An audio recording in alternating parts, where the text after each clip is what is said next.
A window sign in downtown Detroit on Woodward Avenue proclaims Detroit is the new black. The next window has the world-famous quote by Henry Ford where he's talking about his Model Ts.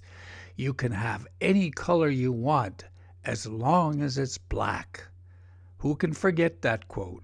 At ground zero, not to exaggerate too much, of the Industrial Revolution. One of the aspects of the Industrial Revolution, because I'm looking at the home of the Model T. Here at this Highland Park plant, Henry Ford, in 1913 began the mass production of automobiles on a moving assembly line. By 1915, Ford built 1 million Model Ts. In 1925, over 9,000 were assembled in a single day. Mass production soon moved from here to all phases of American industry and set the pattern of abundance for the 20th century living. Behind me, the Highland Park Ford Motor Company assembly plant. And here is a photo of those historical Model Ts, those black Model Ts coming off the assembly line in Detroit. Incredibly, by 1915, 1 million of the Tin Lizzies had been built right here. A 2010 census showed that Detroit's population was 82.7% black or African American.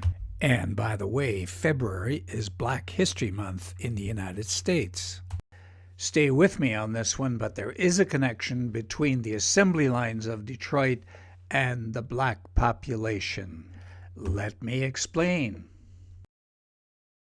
Driven by openly hostile living conditions in the southern states, African Americans moved to northern cities by the millions, and Detroit was one of the major destinations because it had something the South did not have, and that was jobs on the assembly lines. Fleeing the harsh repression and poverty of the Jim Crow South, migrants came to cities like Detroit. Detroit was particularly attractive. Automobile manufacturing offered good wages for entry-level jobs. The movement that was known as the Great Migration began about 1915 and extended in 2 waves through the 1960s. That sounds good enough, except for 1 or 2 things, and that was that blacks were not allowed to live where they wanted. They were confined to an area of what is now downtown Detroit that was known as Black Bottom and Paradise Valley.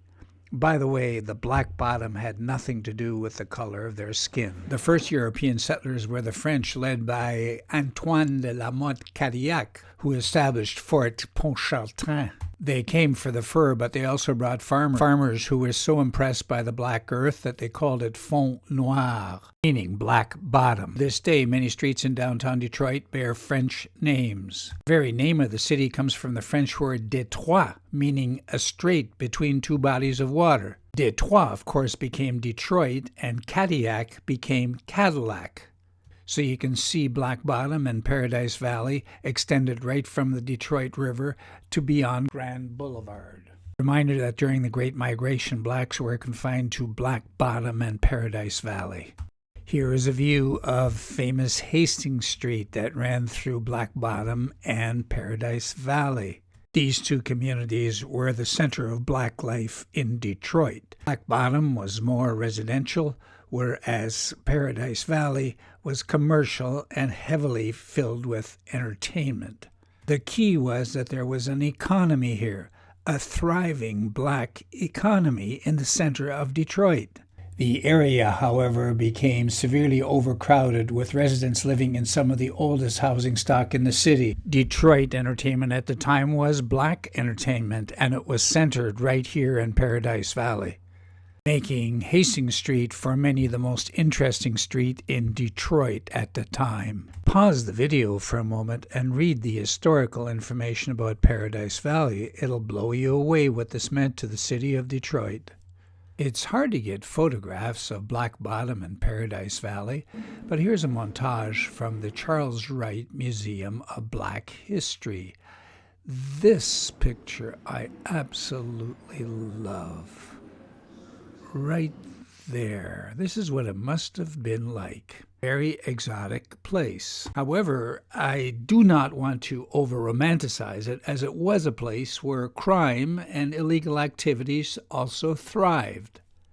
If you want to see more of what Black Bottom and Paradise Valley look like, I'll leave a link to a story in the Detroit Free Press that has a series of pictures from the Detroit Institute of Arts. You got to see it. So far, so good. And yet at this point, I have to introduce the concept of urban renewal.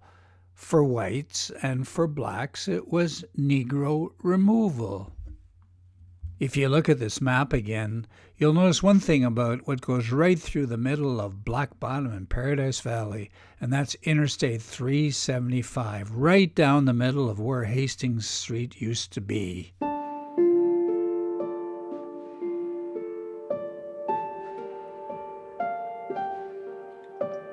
In the late 1950s, in the name of urban renewal or slum clearance, and also to give a clear path of transportation from the suburbs to downtown Detroit, an all-white city council gave the go-ahead for I-75 and 375 to be constructed through the heart of Black Bottom and Paradise Valley.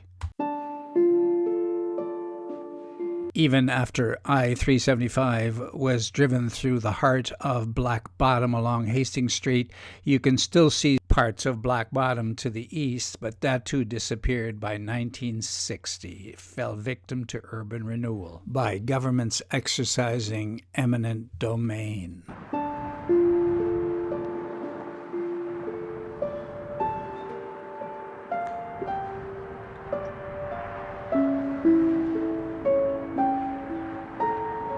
What was left after the highway construction was to be called Lafayette Park.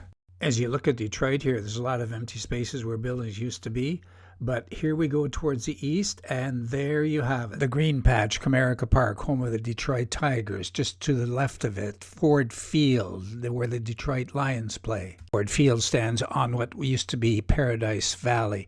The area beyond with the high-rise towers, that's Lafayette Park. That's where Black Bottom used to be. Urban renewal, yes, but looking at it now, I can only describe it as being without character and being without soul. I had to go see for myself from the top of a downtown parking garage. You can see the residential towers and townhouses of Lafayette Park that replaced Black Bottom. Looks rather desolate, actually. But there had to be some vestige of Black Bottom left somewhere, maybe off on the horizon. So let's zoom in, and you can see there with the steeples is St. John and St. Luke United Church right there on the right. And those old buildings, they must have been there at the time of Black Bottom. I'm talking about the building in the foreground, not the building with the yellow wall. That's already the Eastern Market. Suddenly, the world I used to know, I see it differently. You woke me from a dream, now here's reality. Baby, baby, you are really hurting me.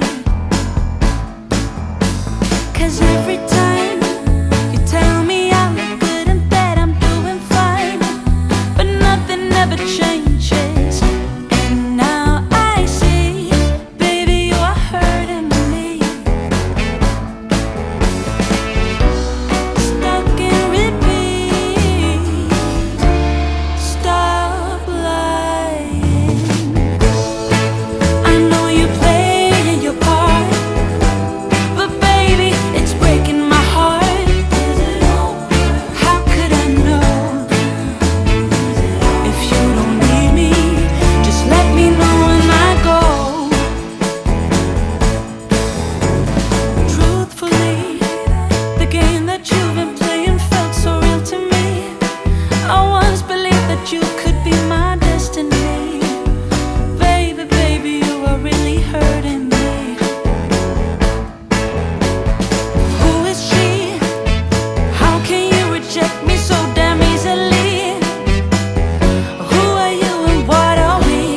It is with regret that I say that this is all I could find of Black Bottom.